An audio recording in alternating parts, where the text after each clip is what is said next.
Morning, Kiral. How are you? I am good. A long time that we are speaking as well. But Yeah. clearly, from where we left it and from where we're picking up, the retail rebound that has come in, specifically from a real estate perspective, not residential, not commercial. What's your view? Because retail development is becoming one of the key development areas from a leisure perspective as well.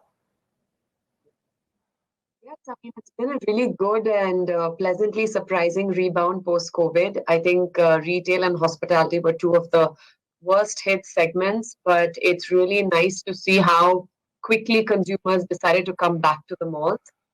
We've been pleasantly surprised on all parameters, whether it's, the footfalls back into the malls, whether it's the kind of sales density and the sales volume that people are spending within the malls.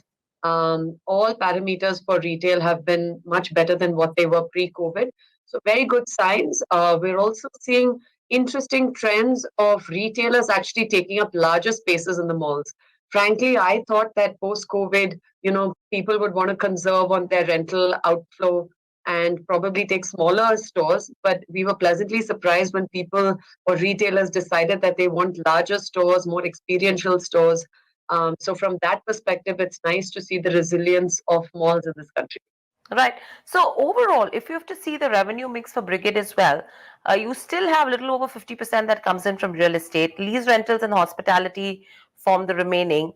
Do you see that mix changing from here on as well, taking into consideration the demand that you're picking up with regards to lease as well as hospitality? Yeah, we expect the ratios to stay around the same Hmm. because the real estate or residential side of the business is fairly cyclical. Sometimes it can account to either 50 or 60% of our total top line and a variation between those numbers. But the lease rental income that we have and the hospitality income, which we call as our annuity income, this we expect to stay in a similar ratio of around 40 to 45 to max 50%. We believe that this is a healthy mix because having annuity income sort of balances out the cyclical nature of what could happen in the residential market. And in times like COVID, when there was annuity income portfolio was a bit disrupted, that time the residential business sort of supported the overall revenues for the company. So we expect to continue this trend. We are fairly bullish on building more offices, building more malls, and building more hotels. We are fairly bullish because the rebound has been good, and I think the market fundamentals are also good. Right. And overall, how do you see vacancy polarization playing out? Because clearly you've seen that the superior malls are recording a higher footfall. They do have lower vacancies. The contributing parameters have been the infrastructure, the amenities, as well as the good tenant mix is also absolutely important, right?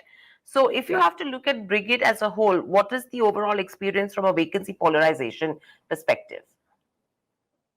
So you're absolutely right. I mean, I think the larger lifestyle malls tend to do better because they create a destination in themselves. And typically you have one large lifestyle or destination mall. When I say large, it could be anything above 800,000 square feet or 750,000 square feet. These tend to become destinations in themselves. So people from the entire catchment congregate at these malls and the footfalls are good. And because of the kind of space that you have, you're able to give a complete range of mix of tenants. You're able to zone the mall a lot better. So from that perspective, performance is a lot better. You're able to include a lot of food and beverage and entertainment and other aspects that drive people to a mall. However, in each large city, there are only so many large destination malls that you can have. So I think India will start moving towards neighborhood malls because you will need retail and organized retail spaces in smaller catchments. At Brigade, what we typically like to do is that we like to create retail areas which we consider social infrastructure for the city and for the residents of the city. So we try to include it in our large mixed-use developments. So projects where we have 40-acre townships or 100-acre townships, we try to include about around 2 lakh square feet of retail area. It could range between a lakh and a half to 2.5 lakhs. But we like to include that in our mixed use developments because it adds a lot of social infrastructure for certain micro markets. And people need food and beverage, they need apparel, they want entertainment, they need basic services like salon, gym, entertainment. So we try to add all these elements into the neighborhood malls as well. Right.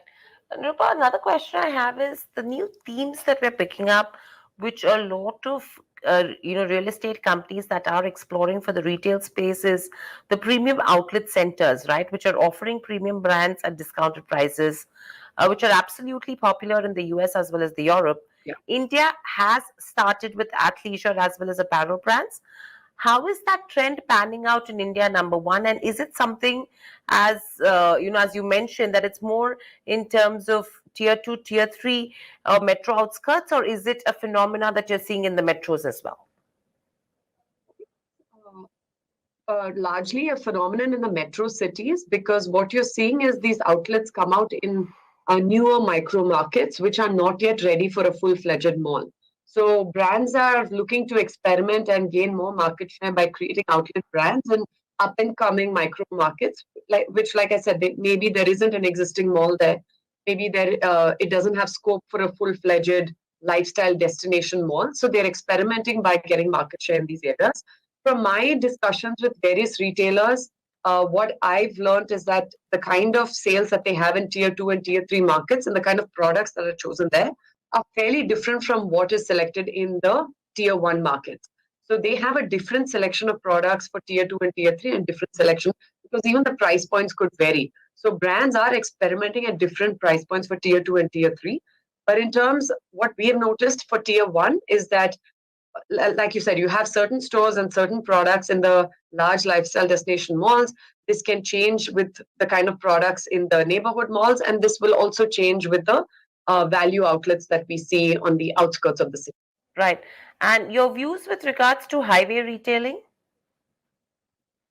I mean, I think it is fairly still new and nascent in this country, but it can only develop from here. We would love to see more developments on the highways, because that enhances traffic between locations. And at the moment the highways are in place, I think development along the highways is but natural.